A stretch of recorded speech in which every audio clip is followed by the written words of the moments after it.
하나님의 말씀 하박국 1장 12절에서 17절 말씀입니다.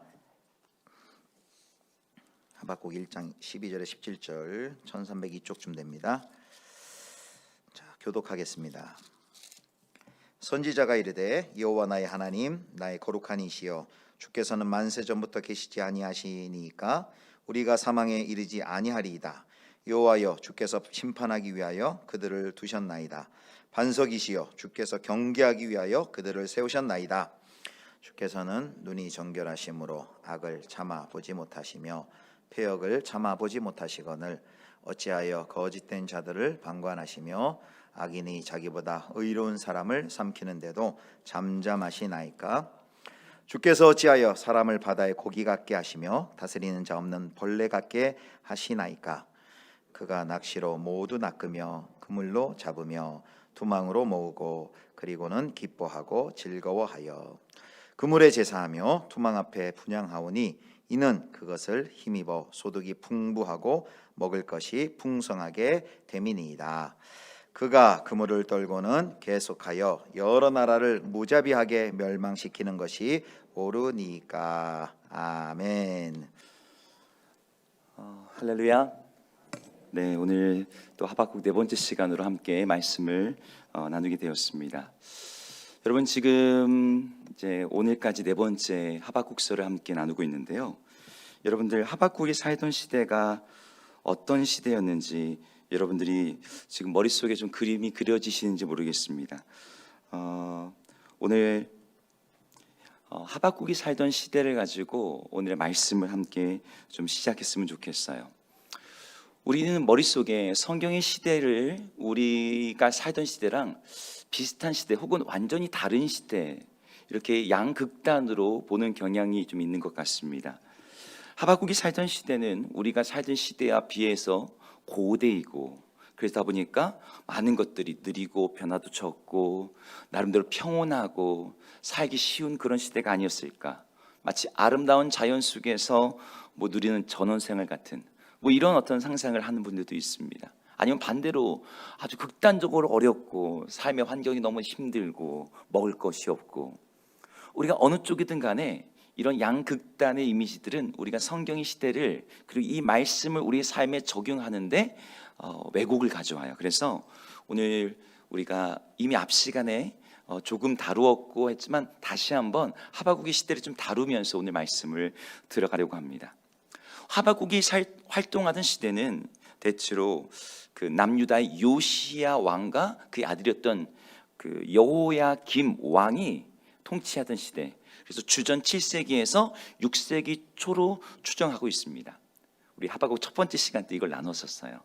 근데 그 시대는 여러분 어떤 시대였냐면 솔로몬이 다스리던 때처럼 전쟁이 없고 평화롭고 모든 것이 풍요롭게 넘쳐나는 그런 황금 시대가 아니었습니다. 우리가 알고 있는 그냥 교회 성경의 속에 있는 역사가 아니라 그냥 일반 세계사 속에서도 굵직굵직하게 다루는 어떤 고대 어떤 나라들 패권국들의 싸움과 그 싸움에 얽힌 수많은 나라의 흥망성쇠가 바로 그 시기에 다 일어나고 있었습니다. 땅의 경계선들이 다 바뀌고 있었고 세상의 통치자들과 어떤 세상의 어떤 주권자들이 바뀌는 시대였어요. 이 시대에 유다의 왕이었던 요시야 그리고 그의 아들 여호야김, 이 두 사람의 일대기만 봐도 이 시대가 얼마나 급변하는 시대였는지를 우리가 짐작하게 됩니다. 이 하박국이 살던 초기 시대의 요시야는 이 성경에 나오는 이 다윗 이외에는 가장 성군으로 언급되는 그런 왕이었죠. 하나님을 경외하는 사람이었습니다. 그런데 요시야 이전부터 남유다는 그리고 북이스라엘은 계속해서 그 당시 패권 국가였던 아수르에 의해서 큰 위협과 고통을 받았어요. 요시야의 할아버지였던 히스기야는 증조 할아버지죠. 히스기야는 아수르의 침공 앞에서 정말 멸망 직전까지 갔다가 하나님의 기적적인 도움으로 아수르의 군대를 하나님의 천사가 와서 하룻밤 사이에 다 진멸함으로 구원을 받죠. 근데 그의 아들이었던 므낫세 할아버지는 그런 혜택을 누리지 못합니다. 왕인데도 불구하고 아수르의 포로로 끌려가는 치욕과 수모를 겪었어요. 그 다음에 요시아의 아버지였던 이제 아몬은 그 뒤에 왕이 되긴 했는데 겨우 2년 만에 자기 부하들에게 반역을 당해서 암살을 당합니다. 그러고 나서 왕이 된 사람이 요시아예요. 요시아가 왕이 될 때 나이가 8살이었습니다. 8살의 어린 나이에 왕이 되었지만 요시아는 자기 할아버지와 자기 증조 할아버지와, 그러니까 히스기야와 므낫세와 자기 아버지 때 이르기까지 아수르에게 당한 치욕과 고통의 역사를 고스란히 그의 몸에, 그의 어떤 DNA에 가지고 있던 사람이었어요. 그와 싸워서 이길 수는 없고 대적할 수는 없을지라도, 그래서 전국이 유리를 당해도 그나마 예루살렘이라도 지키면 다행인 수준으로 나라를 명맥을 이어갖고 있을지라도 이 요시아의 마음에는 아수르에 대한 어떤 이 증오, 미운 마음이 있었을 거예요. 그런데 이게 웬일입니까? 신흥 국가 바벨론이 아수르의 이 패권의 도전장을 내밀고 전쟁을 하더니 마침내 아수르의 심장과 같은 이 수도 니느웨를 612년, 기원전 612년에 함락을 시켰어요. 아수르의 힘이 아주 급속히 약해졌습니다. 그런데 아수르가 너무 힘이 또 약해지면은 이 바벨론이 온 중동의 패권을 차지할 것을 걱정했던 애굽이 이 싸움에 개입을 하게 됩니다. 애굽의 왕이었던 바로 느고가 아수르를 돕기 위해서 이제 기원전 609년에 대규모 군대를 갈그미스로 파견을 보내요. 원정 군대를 보냅니다. 근데 아수르에 대한 이 원한이 깊었던 요시아는 아수르를 돕기 위해 가는 이 군대가 이 탐탁치 않고 눈에 차지 않는 거죠. 이 애굽의 군대를 가로막다가 무기토에서 전사하게 됩니다. 이 무기토에서 전사한 이후에 이제 요시아의 아들인 엘리야김이 아니라 요시아의 동생이었던 여호아스가 왕이 돼요. 그 아들 엘리야김은 이 아버지의 반 이집트 정책을 지지하지 않았거든요. 그런데 갈그미스로 이 아수르를 도와주러 갔던 애굽의 군대가 바벨론과 싸우다가 완전히 지게 돼요. 그래서 아수르는 멸망하고 이 느고는 패잔병을 이끌고 다시 애굽으로 돌아가다가 중간에 예루살렘에 뚫는 거예요. 그 사이에 요시아는 이미 죽었고 3개월이 지났는데 3개월 만에 왕이 세워져 있는데 그 왕을 이 느고가 폐위시킵니다. 그리고 그 다음에 세운 왕이 엘리야김, 이 이름을 바꿔서 여호야김이라고 해서 이름을 바꾸고 그달을 유다의 왕으로 삼은 거예요.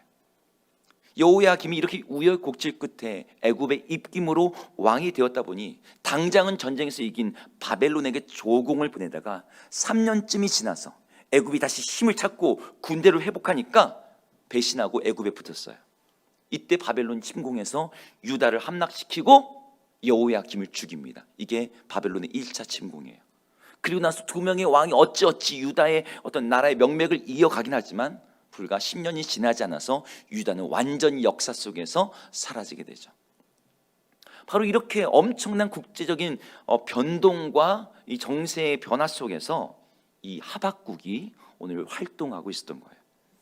이런 상황 속에서 이 하박국의 어떤 그 시대의 유다의 왕들은 우왕좌왕하면서 하나님을 의지하는 대신에 주변의 강대국을 의지하면서 그 나라에 붙어서 나라를 운영하고 이어가려고 했어요. 요시아가 느고와의 전쟁에서 졌을 때, 죽었을 때 여호아스가 3개월도 안 돼서 폐위됐잖아요. 그 다음에 여호야김이 왕이 되었는데 그 여호야김은 아버지 요시아가 보기에도 왕이 되기는 부족했던 사람인 것 같아요. 근데 어부지리로 왕이 되었는데 이 왕이 문제였어요.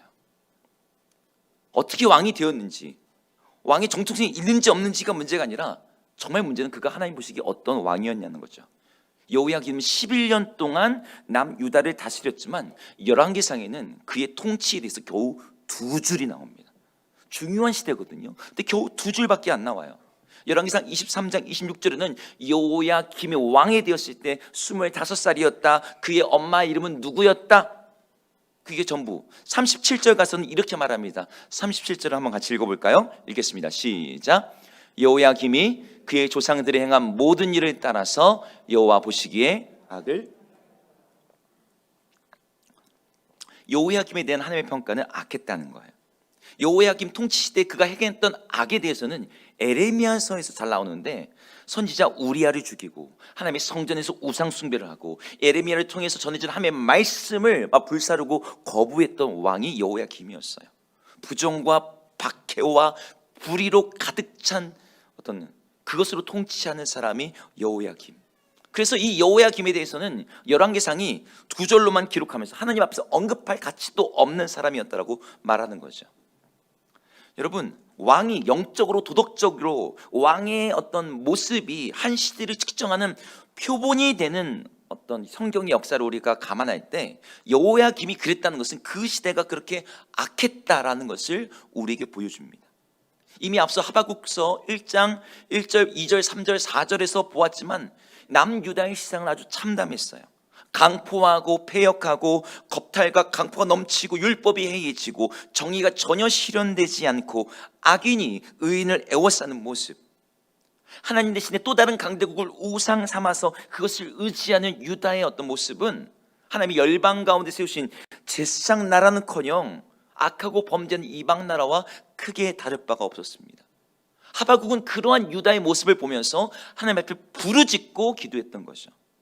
하박국이 그런 상황 때문에 특별히 고통스러워하면서 부르짖었던 것은 그가 선지자였기 때문만이 아니에요. 남들보다 도덕적이고 더 영적으로 민감한 사람이니까 그 악에 대해서 그렇게 기도했던 것이지, 그것만이 아니라 하박국은 여호야김의 아버지였던 이 요시야 때 그 시대를 경험했던 사람이었거든요. 요시야는 하나님을 경외하고 성전을 재건하고 율법을 다시 발견하고 온 백성들로 하여금 하나님 앞에서 여호와의 유월절을 지키게 했던 왕입니다. 그의 주도로 예루살렘과 그 모든 유다 땅의 우상과 산당들을 다 제거하고 율법의 말씀을 쫓아 살기로 온 백성들을 하나님 앞에 세워서 새로 언약을 갱신한 왕이었어요. 이 모든 일을 행한 이 요시야에 대해서 성경은 이렇게 얘기합니다. 열왕기하 23장 25절에 아주 놀라운 표현이 나옵니다. 한번 읽어볼까요? 읽습니다. 시작. 요시야와 같이 마음을 다하며 뜻을 다하며 심을 다하여 모세의 모든 율법을 따라 여호와께로 돌이키는 왕은 요시야 전에도 없었고 후에도 그와 같은 자가 없었더라. 아멘. 여러분, 예수님이 말씀하신 모든 계명의 완성이 뭐예요? 마음을 다하고 뜻을 다하고 심을 다하여 내 하나님 여호와를 사랑하라. 그리고 내 이웃 사랑하잖아요. 근데 이것을 정말 말씀 그대로 실천했던, 유일하게 이렇게 언급되는 왕은 요시야 한 명이에요. 개인적인 믿음과 신앙이 좋은 정도를 넘어서 요시야의 특별함은 하나님이 그의 존재를 미리 300년 전에 예언해 놓으셨다는 거예요. 열왕기상 33장 2절에 이런 말씀이 있습니다. 하나님이 사람이 제단을 향해서 여호와의 말씀으로 외쳐 이르되 제단아 제단아 여호와께서 이와 같이 말씀하시기를 다윗의 집에 요시야라 이름하는 아들을 낳으리니. 하나님께서 북이스라엘 왕 여로보암이 베델과 단에다가 금송아지를 만들고 거기서 제사를 하고 있을 때 하나님의 사람을 딱 보내신 거예요. 그리고 그에게 이 말씀을 하시는 거죠. 다윗의 집에 요시야라는 한 아들이 낳을 것인데 그 아들이 그 모든 것들을 다 파야할 것이다. 모든 우상들을 다 제거할 것이다. 300년 후에 그 아들이 온 거죠. 하박국이 그 요시야의 시대를 살았어요. 사람들의 마음이 어땠을까요? 하박국의 마음이 어땠을까요? 큰 감격과 기대가 있었을 거예요. 하나님께서 이 나라를 회복하시려나 보다, 이 나라에 뭔가 일어날 거 보다, 하나님께서 이 나라를 다시 한번 주님의 나라로, 다윗의 시대로, 솔로몬의 시대로 만드실 건가 보다, 그런 기대감을 가지고 있지 않았겠습니까? 하나님이 300년 전에 예언하신 그 사람이 왕이 되었어. 마음을 다하고 힘을 다하고 뜻을 다하여 하나님을 이렇게 사랑하는 사람이 없었어. 그가 하나님의 율법을 다시 발견했어. 하나님 앞에서 언약을 갱신했어. 성전을 중건했어. 여러분, 그런 왕이 그런데 너무나 허무하게 전쟁터에 나가서 죽은 거예요. 그리고 나서 세워졌다고 하는 왕이 여호야김, 강포하고 폐역하고 겁탈과 죄악이 가득한 나라로 만든 그 악한 왕이 이 유다를 다스리게 된 거예요. 하박국의 마음이 어땠을까요? 하나님께 부르짖고 또 부르짖게 되는 거죠. 오늘 본문에는 구체적인 이름 안 나오지만 역사적 맥락에 비춰봤을 때 요시야 같은 하나님이 경외하는 왕이 아니라 어떻게 여호야김 같은 사람이 왕이 될 수 있습니까? 그런 사람이 어떻게 이 나라를 통치할 수 있습니까? 이 나라의 강포와 겁탈이 이렇게 가득한 이유가 무엇입니까? 하나님이 어떻게 저런 자에게 기름 붓도록 허락하실 수가 있습니까? 하박국의 안타까움과 슬픔과 괴로움은 남유다가 점점 쪼그라들고 있다는 것, 힘없는 약소국이라는 것, 우리가 가난하고 궁핍하다는 것, 이런 문제가 아니었어요. 하나님의 나라인 이스라엘이 더 이상 하나님의 나라 같지 않게 되는, 하나님의 백성이라고 하는 이스라엘 백성들이 더 이상 하나님의 백성이 아니라 이방 우상들의 백성이 되는 그 모습에 대해서 고통스러워했던 거죠. 근데 그런 부르짖음 앞에서 하나님의 응답이 뭐였습니까? 유다의 이 악에 대해서 하나님께서 뭔가 좀 새로운 왕을 세워주시고 좋은 왕을 세워주시고, 나는 능력이 없지만 좋은 선지자들 막 보내주시고, 뭐 엘리야 같은 사람이 나타나면은 뭐가 이 나라가 새로워지지 않을까, 뭐 이런 기대감을 갖고 하나님께 그렇게 부르짖었는데 하나님이 갈대아인들을 불러다가 심판하시겠다는 거예요. 방금까지 하박국은요, 유다의 악 때문에 하나님께 부르짖었는데 하나님의 응답은 이제 이건 문제도 아닌 수준이 돼버린 거예요. 파괴적이고 잔인한 갈대아의 군대를 불러오시겠다? 이건 도무지 이해가 되지 않는 모습이었습니다. 13절에는 이 하박국이 갈대아인들을 이렇게 묘사를 해요. 13절을 한번 볼까요? 13절을 읽어보겠습니다. 오늘 본문입니다. 시작. 주께서는 눈이 정결하심으로 악을 참아 보지 못하시며 패역을 참아 보지 못하시거늘 어찌하여 거짓된 자들을 방관하시며 악인이 자기보다 의로운 사람을 삼키는데도, 여기 나오는 거짓된 자들, 악인, 패역, 이 모든 표현이 누구한테 쓰는 말이냐면 지금 갈대아인들을 향해 있는 말이에요. 여러분, 우리가 이런 말들 종종 하죠. 하나님 관점에서 보면은 사람은 다 죄인이야, 다 거기서 거기야. 마음을 다 들춰보면은 그 안에 도둑놈 들어있고 살인자 들어있고 거짓말쟁이 들어있고 다 악인이고 죄인이지 않니? 우리 이렇게 신학적으로 얘기합니다. 그런데 정도의 차이라는 게 있어요. 모두가 악당이고 모두가 도둑놈이어도 하나님 갈대아인들은요 클래스가 달라요. 앞에서 뭐 우리의 강포가 있었고 패역이 있었고 내가 그렇게 기도했지만 유다의 강포와 패역과 죄하고 갈대아인의 패역과 잔인함과 그 악은 비교할 수가 없어요. 저들은 정말 나쁜 놈 중에 나쁜 놈이에요. 하나님이 그들을 사용하시는 건 있을 수가 없어요. 그래서 오늘 본문에서 하박국은 하나님께 세 가지 질문으로 하나님께 몰아붙여요. 잠잠하시나이까? 벌레 같게 하시나이까? 이렇게 멸망시키는 게 옳으십니까? 이게 하박국이 하나님께 질문하는 거죠. 이 질문을 통해서 마치 재판정에서 아주 흉악한 살인범 죄인을 기소하면서 저가 얼마나 나쁜 사람이었는지, 그 죄를 얼마나 심하게 다뤄야 되는지 그 죄악과 범행 과정을 샅샅이 밝히면서 배심원들과 재판장의 양심을 일깨우듯이 우리 정의의 감각을 극대화시키는 그런 검사의 고발처럼 하박국이 지금 하나님 앞에서 이 갈대아인들의 모습을 고발합니다. 그 모습이 오늘 15절부터 17절까지 나오는데 일명 어부의 비유로 표현되는 갈대아인의 모습이에요. 우리 15절 말씀을 한번 읽어보겠습니다. 15절 갈대아인들의 모습을 이렇게 묘사합니다. 읽습니다. 시작. 그가 낚시로 모두 낚으며 그물로 잡으며 투망으로 모으고 그리고는 기뻐하고 즐거워하여. 여기 갈대아인, 이 하박국이 고발하는 갈대아인의 모습은 어부인데 권력을 남용하는 어부예요. 낚시로 잡고, 여기 보니까 낚시로 낚으며 그물로 잡으며 투망으로 모은다. 여기 그러니까 낚시도 나오고 그물도 나오고 투망도 나와요. 여러 가지 물고기를 잡는 도구들이 나오고 있습니다. 근데 여러분, 이 갈대아인들, 이제 바벨론 나라죠. 이 바벨론의 신화에는 이 바벨론 백성들, 갈대아인들이 섬기는 우상이 있었어요. 그 우상의 이름이 뭐냐면 마루둑입니다. 이 마루둑이라고 하는 신은 어떤 신이냐면은 모든 자기 민족의 신화들의 어떤 신들의 어떤 이야기들이 있잖아요. 신화가 있잖아요. 근데 이 마루둑이 혼돈의 신 티아맛이라고 하는 이 바다와 혼돈의 신을 갖다가 물리치기 위해 사용한 이 신의 도구가 뭐였냐면 그물이었어요. 세상의 질서를 정립하기 위한 이 마루둑의 도구. 뭐 신들마다 자기 무기가 있지 않습니까? 제우스는 번개가 있고 뭐 이런 것처럼.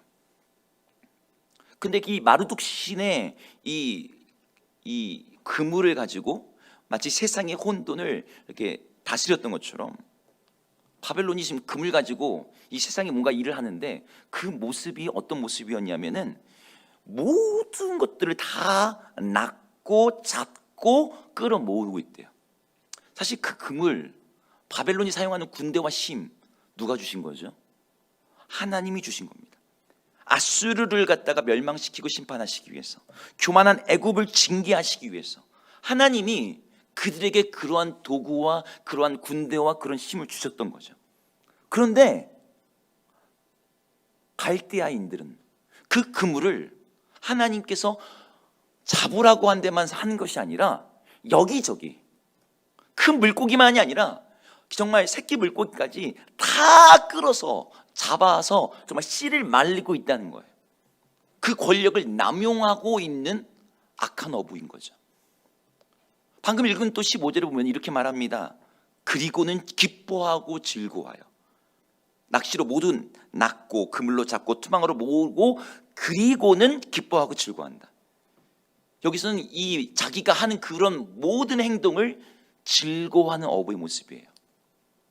여러분, 의인이 고통받는 것도 문제지만 악인이 즐거워하는 건 더 참기 어려운 문제거든요. 이 바벨론 갈대아인들에게는 자신들의 행동에 대한 죄책감이나 미안함이나 이런 느낌이 전혀 없어요. 그 악행을, 그 만행을, 그 권력의 남용을 즐거워합니다. 아주 강력한 중범죄로 여기는 살인을 예로 든다면 살인자도 살인자 나름이라고 들어보면 살인은 안 되는 일이지, 정말 나쁜 일이지, 흉악 범죄지. 하지만 들어보면 이해가 가는 사람들이 있거든요. 오랜 학대를 받았어. 그래서 나도 모르게 어떻게 하다 보니까 그 사람을 죽였어. 실수와 잘못으로 죽음에 이르겠다. 실수와 잘못이 아니라 정말 저 사람을 죽이려고 해서 죽인 사람들도 있어요.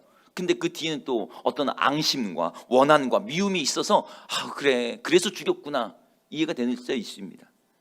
그런데 그냥 사람을 죽이는 게 재미있어서 그래서 사람 죽였어 라고 말한다면 여러분 어떻겠습니까? 그런 연쇄살인마, 소시오패스, 여러분 그런 사람들은 도덕적으로 용납할 여지가 없는 거죠. 근데 갈대아인들이 그렇다는 거예요. 그렇게 모든 것들을 자기 그물로 다 잡아 끌어 모아서 자기 먹이로 삼으면서 즐거워한대요. 좋아한대요. 16절에는 이 갈대아인들이 이렇게 또 묘사합니다. 16절을 또 읽어보겠습니다. 시작. 그물에 제사하며 투망 앞에 분향하오니 이는 그것을 힘입어 먹을 것이 풍성하게 됨이니이다. 여기 나오는 갈대아인의 모습은 그물에 제사한대요. 하나님께서 허락하셔서 많은 물고기를 잡게 하신 줄 모르고 자기의 그물과 낚시 실력을 가지고 그렇게 했다고 생각하는 거예요. 그러면서 그물에게 제사, 고사를 지내는 거죠. 그리고 그 앞에 향을 피우는 거예요. 이게 뭡니까? 예배하는 행동입니다. 투망과 그물이 그들의 우상이 되었고 그들의 군사력이 그들의 신이 되었어요. 우리가 알고 있는 하나님 어떤 분이십니까? 우상 숭배를 미워하시는 분이에요. 우상의 거짓됨과 우상의 허망됨과 우상 숭배로 가중되는 하나님에 대한 모욕과 죄악들을 하나님은 그냥 싫어하는 정도가 아니라 가증히 여기신다라고 말씀하십니다. 그런데 그렇게 우상을 가증히 여기신 하나님께서 어떻게 저렇게 미신적이고 우상을 좋아하는 자들을 사용할 수 있습니까? 이렇게 얘기하는 거죠. 하나 더 볼까요? 16절 뒷부분에 보면은 그렇게 잡은 물고기를 가지고서 아주 풍성하게 풍부하게 누린다라고 나옵니다. 이 갈대아인들의 풍요, 여러분 풍요가 나쁜 게 아니죠. 근데 이 풍요가 어떤 풍요예요? 땀 흘려서 땅에서 얻은 풍요도 아니고 하나님이 하늘에서 내려준 복도 아니라 정말 다른 사람들 다 멸망시키면서 착취하면서 그들의 피를 갖다가 가지고서 피 묻은 돈으로서 누리는 풍요였어요. 악하고 잔인한 사첩자가 빚 못 갚는 사람들 신체 포기가 써가지고 장기나 신체 팔면서 그렇게 이자와 돈을 갖다가 벌어다가 떵떵거리며 산다고 한다면 여러분 어떻겠습니까? 근데 하나님이 그런 악한 사채업자를 하나님이 도구로 사용하신다. 말도 안 되는 얘기다. 지금 하박국이 이 얘기하는 거예요. 여러분 하박국의 심정이 여러분 지금 마음에 좀 와 닿으십니까? 하박국이 지금 정말 이게 하나님 앞에서 우리 글로는 지금 다 전달되지 않는 어떤 정말 그 안에 뭐라 표현할 수 없는 어떤 그 부르짖음, 어떤 분노, 이 모순에 대한 하나님 앞에 어떤 그 외침이 이 고백들 안에 담겨져 있는 거죠. 사실 12절에서 하박국은 하나님에 대한 분명한 신앙 고백이 있었어요. 우리 12절도 한번 읽어볼까요? 12절 말씀 읽겠습니다. 선지자가 시작. 선지자가 이르되 여호와 나의 하나님, 나의 거룩한 이시여, 주께서는 만세 전부터 계시지 아니하시니이까 우리가 사망에 이르지 아니하리이다. 여호와여, 주께서 심판하기 위하여 그들을 두셨나이다. 반석이시여, 주께서 경계하기 위하여. 여기 지금 고백하고 있는 하나님의 모습은 거룩하신 하나님, 만세 전부터 계신 하나님, 구원하시는 하나님, 반석이 되시는 하나님, 정의롭게 심판하시는 하나님. 그런데 하나님께서 갈대아인을 사용해서 유다의 죄악을 심판하신다. 하나님, 바벨론의 실체가 이래요. 그런데도 저들을 사용하시겠다고요? 그들을 사용해서 주의 백성을 심판하시겠다라고요? 하박국의 지금 문제 제기가 정당합니까? 그렇지 않습니까? 정당하지요. 근데 얘기하다 보니까 할 말이 더 생기는 거예요. 17절 가서는 이렇게 얘기합니다. 그가 그물을 떨고는 계속해서 여러 나라를 무자비하게 멸망시키는 것이 옳습니까? 아니, 우리나라만 생각하다가 지금 우리 유다를 갖다가 갈대아인을 통해서 갖다 심판하시겠다니까, 그것 때문에 하나님께 기도하다 보니까 이 갈대아인의 죄가 비단 이것만이 아닌 거예요. 수많은 나라들을 무자비하게 멸망시키고 있었어요. 아니, 그거 얘기하니까 오히려 이제 막 하나님 앞에서 더 화가 나네. 하나님, 저런 어떤 악마의 군대와 같은 저들을 어떻게 정의로우신 하나님께서 사용하실 수가 있습니까? 사탄이 저 부대를 사용한다면 내가 이해가 돼. 근데 거룩하신 하나님께서 저들을, 저 악마 같은 이들을 하나님의 군대로 호출해서 사용하시는 것은, 아무리 하나님이 세상에 모든 것을 주관하시고 자기 뜻대로 좌우하실 권한을 가지고 있다고 해도 하나님의 성품, 하나님의 어떤 원칙, 이거하고 안 맞잖아요. 하나님 불가합니다. 통촉하여 주옵소서. 지금 이걸 따져 묻고 있는 거죠. 이제 하박국 이야기에서 우리들 이야기로 넘어가 볼게요. 우리들의 삶에도 이런 부조리함들이 있어요.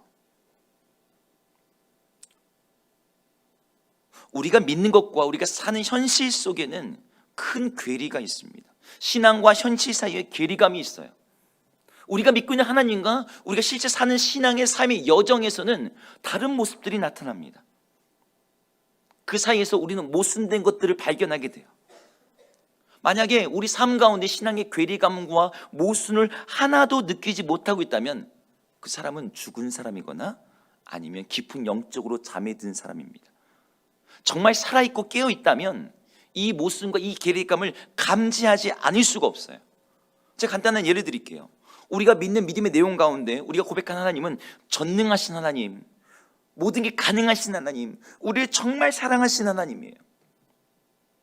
그런데 우리가 너무나 사랑하는 어떤 사람이 있는데, 우리 가족이 있는데, 우리 자녀가 있는데, 하나님이 어느 날 사고로 그 사람을 데려가셨다고 생각해 보십시다.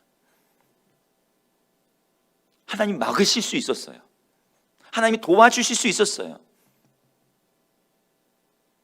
하나님이라면, 아니 하나님이 아니라 내가 그 자리에 있어도 나라도 할 수 있는 일이었어요.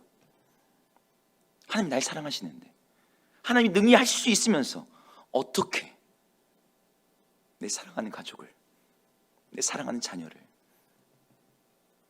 그런 사고로 데려가실 수가 있지? 하나님, 내가 하나님의 영광을 위해서, 하나님의 나라를 위해서 지금 일하고 사업하잖아요. 내가 뭐 잘 먹고 잘 살자고 이 일하는 겁니까? 근데 하나님의 영광을 위해서 사업하겠다고 나의 젊음과 나의 인생을 다 쏟아부은 그 사업이 망해서 부도가 났어. 주님의 나라를 위해서 평생을 헌신했던 집사님이, 장로님이, 자기 몸 아끼지 않고 그렇게 헌신했던 목사님이 암에 걸려서 갑자기 소천하실 때, 우리 그런 상황 앞에서 하나님 앞에서 질문하게 되는 거죠. 뭔가 이상하다고 느끼는 거죠. 하나님 하실 수 있잖아요. 하나님 고치실 수 있잖아요. 하나님 사랑이 많으시잖아요. 여러분, 우리 그런 상황에서 가만히 있는 것이 오히려 이상한 거죠. 이건 정상이 아니야, 이건 옳지 않아, 하박국처럼 따져 묻게 되는 것들이 우리의 삶 가운데 정말 들여다보면 너무나 많은 거예요. 지금 현실 속에 있는 전쟁 한번 보십시다. 유럽에서 그리스도인들이 제일 많은 나라 중에 하나가 우크라이나예요. 러시아랑 전쟁이 일어났어요.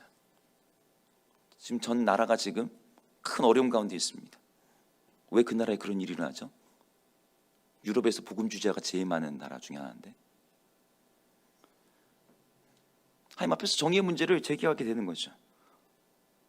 여러분, 이 나라와 한국 교회 현실, 우리나라 위에 있는 북한, 전 북한 땅 보면 이해 안 될 때 참 많습니다.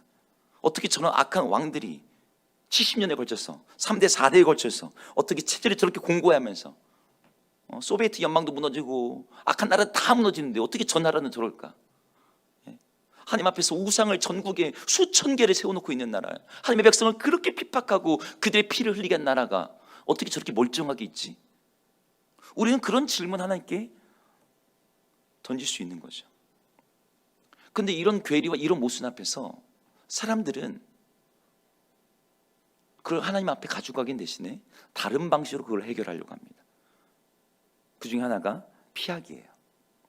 회피, 외면하는 거죠.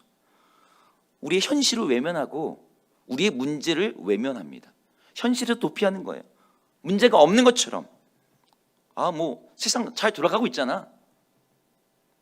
그래서 우리 삶 가운데 있는 그런 문제들, 그런 모순들, 그런 괴리들, 그런 거 그냥 일제히 다 델리트 키 딱 삭제 버튼 누르고 모든 것이 명쾌하고 단순한 것처럼 하나님께서 다 하고 계셔. 물론 큰 관점에서는 그렇습니다. 또 어떤 사람들은 이런 모순과 괴리 앞에서 기울기 혹은 편들기라는 방식으로 해요. 하나님의 선하심과 이 세상의 모습 앞에서 이 두 가지가 서로 양립하기가 어려우니까 한쪽만 보고 한쪽에만 집중하는 거죠. 하나님이 거룩하신데 죄악을 그냥 보고 계시는 것 같은 보이는 상황에서 한쪽만 강조합니다. 우리 하나님이 거룩하시다에 방점을 두는 사람들은 마치 세상에 죄악이 없는 것처럼 거룩 거룩 거룩 외치면서 흰옷 입고서 행복하게 세상의 고통과 악의 문제에 대해서는 눈을 딱 감고 있어요. 반대로 죄악의 상황에 방점을 두는 사람은 하나님이 거룩하신데 어떻게 이런 일이 일어나? 하나님이 죄악을 그냥 방치하시는구나.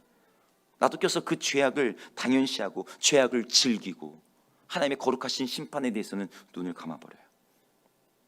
하박국 시대의 제사장들이 그랬어요. 하박국이, 에스겔이, 예레미야가 그렇게 외치고 이스라엘의 죄악에 대해서 하나님의 심판을 외침에도 불구하고 하나님이 갈대아인을 불러다가 너희들을 징계할 것이다 그렇게 말씀에도 불구하고 어떻게 그런 일이 일어나? 하나님의 성전이 여기 있는데, 예루살렘이 하나님이 택하신 도성인데, 우리는 아브라함의 자손인데 그냥 한쪽으로 기울어진 시각만 가지고 반대쪽은 아예 보려고 하지 않는 거죠. 사실 피하기나 기울기나 동전의 양면입니다. 똑같은 얘기예요. 현실의 모습을 회피하거나 직면하기를 거부하기 때문에 한쪽에만 기울이는 거예요. 여러분, 정치 판도에 이런 게 얼마나 많은지 아십니까? 여러분 말하지 알죠? 보수하고 진보하고 싸울 때 크리스찬들도 거기 한쪽 편에 딱 들어가서 반대쪽을 무조건 악으로 봐요. 그럼 모든 게 명쾌해지거든요. 단순해지거든요. 쟤네 때문이야. 우리들이 이 모순된 어떤 현실을 갖다가 한쪽에 기울여서 해결해 버리려고 하는 거죠. 진실은 상관이 없어. 그냥 내 편한 대로 내 마음대로 해석하면서 정신 승리로 자기를 위안하는 자기의 합리화. 그냥 현실과 어떤 진실 자체를 부정하는 방식. 방식은 여러 가지입니다. 근데 그런 방식으로는 진실을 알 수 없고 진리가 없는 곳에서는 자유함이 없고 자유함이 없는 곳에서 온전한 사랑과 성장도 없습니다. 따라서 우리는 불편할지 몰라도 현실을 직시하고 직면하고 수용하는 동시에 우리의 믿음을 가지고 그것을 씨름하면서 돌파해 나가야 돼요. 저는 이것의 이름을 껴안기라고 여러분 교환에다가 써놨습니다. 여러분, 그 베트남 전쟁 때 미국의 스톡데일이라는 장군이 이 전쟁의 포로가 되었어요. 근데 포로가 된 다음에 이 사람이 장군이니까 이 사람에게 엄청난 어떤 고문과 또 전향하라고 하는 유혹과 굉장히 많은 어떤 이 유혹과 공격들이 있었던 거죠.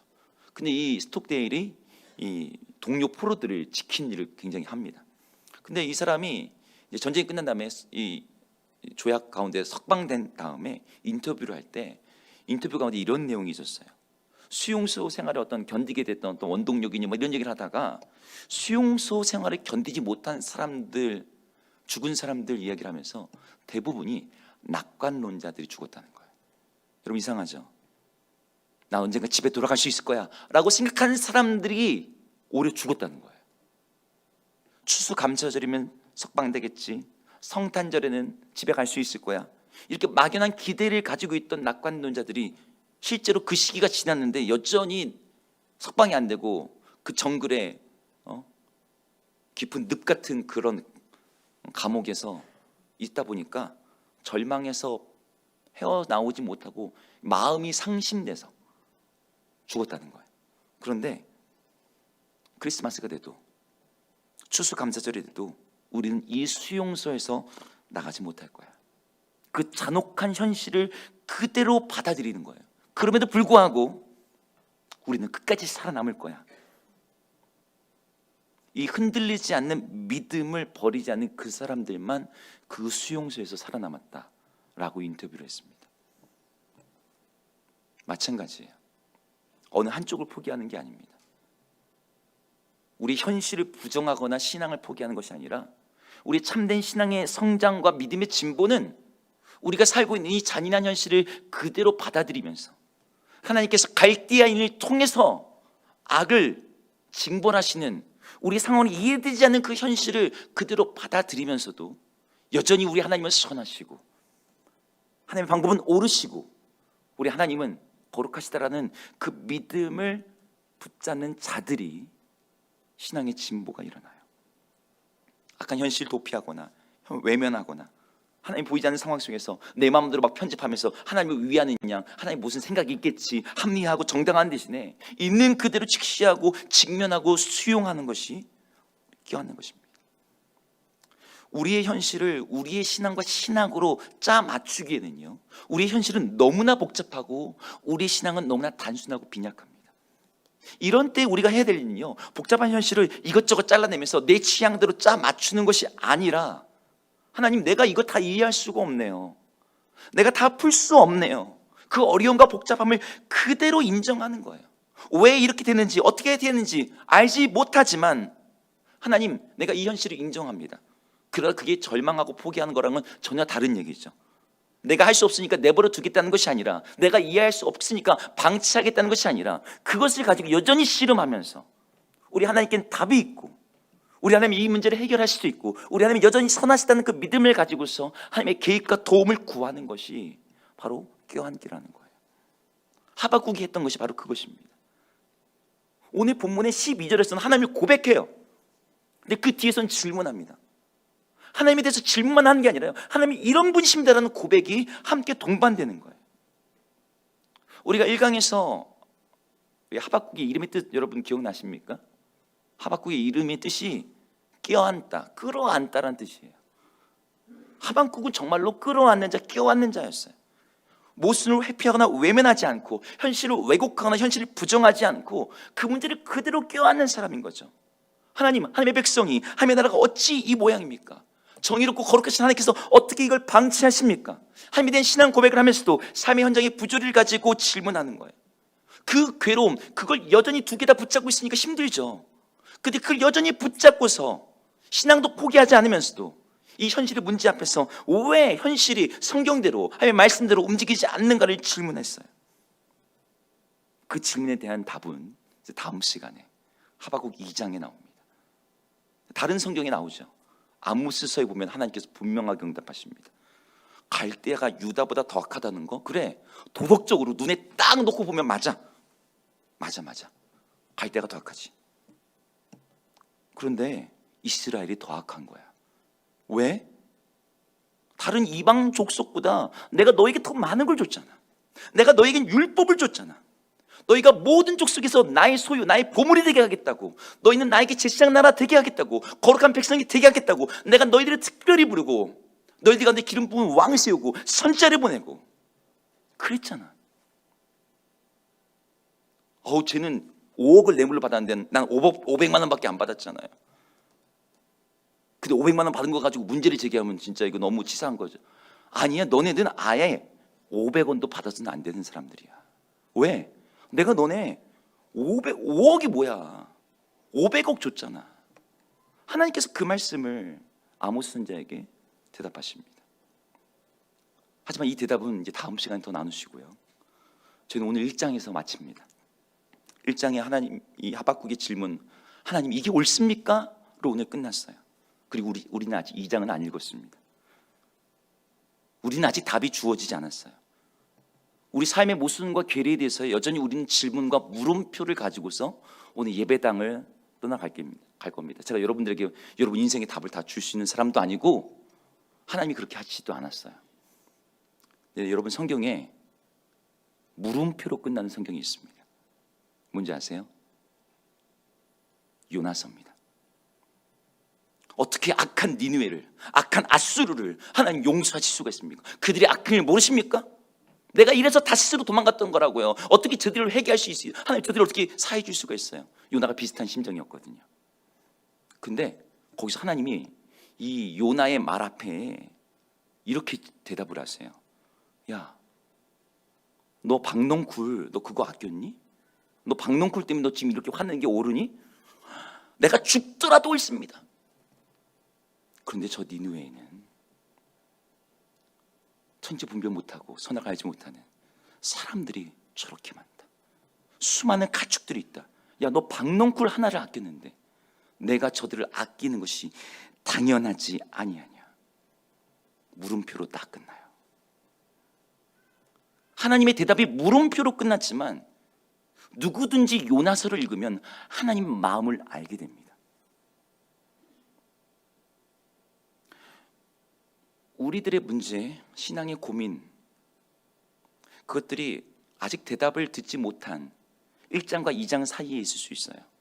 어쩌면 어떤 질문들에 대해서는 하박국 2장 자체가 주어지지 않을 수도 있습니다. 하나님 나라에 가서야만 들을 수 있는 대답들도 있어요. 그런데 그 대답을 듣지 못한다고 해서 하나님께 질문하는 게 의미가 없고 하나님과 씨름하는 것이 이 현실의 괴리와 모순을 가지고 하나님과 부둥켜 안고서 끌어안고서 하나님 왜 이렇습니까? 부르짖는 게 의미 없는 게 아닙니다. 바로 그것이 우리로 하여금 하나님을 더 깊이 이해하게 되고 세상을 이해하게 되고 하나님의 마음을 알게 만들어요.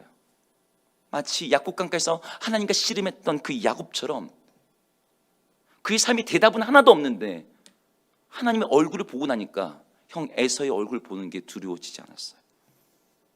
우리도 하나님을 만나게 되면 그렇게 됩니다. 하나님을 이해하게 돼요. 하나님의 마음을 깨닫게 돼요. 내가 원하는 답을 얻지 못해도 우리는 그 안에서 자유하게 되고 평안하게 되고 하나님을 찬양하게 됩니다. 그럼에도 불구하고 저는 오늘 설교를 이렇게 마무리하고 싶어요.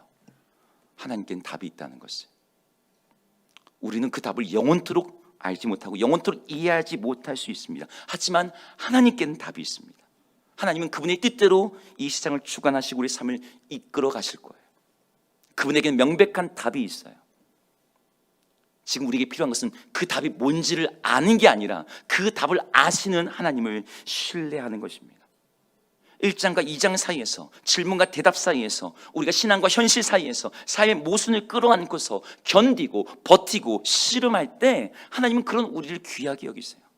그 씨름하는 일을 포기하지 않고 여전히 끼어안고서 버티면서 하나님을 신뢰하고 하나님을 의뢰하고 하나님은 이 모든 것을 선하게 이끌어 가실 줄로 믿습니다라고 할 때 하나님이 그렇게 신뢰한 자들에게 하나님 마침내 평안과 자유와 기쁨을 주십니다. 우리 이곳에 있는 모든 성도님들, 지금 붙잡고 있는 그 씨름하는 제목이 뭔지는 제가 다 알지 못하지만 그 문제를 여전히 포기하지 않고 하나님 앞에 기도하면서 하나님 앞에서 씨름하면서 하나님을 신뢰하면서 살아가실 때 우리 하나님께서 그것을 통해서 우리에게 더 큰 성장과 하나님에 대한 깊은 마음의 이해와 하나님이 주신 참된 자유와 기쁨을 누리게 하실 줄로 믿습니다. 함께 기도하겠습니다.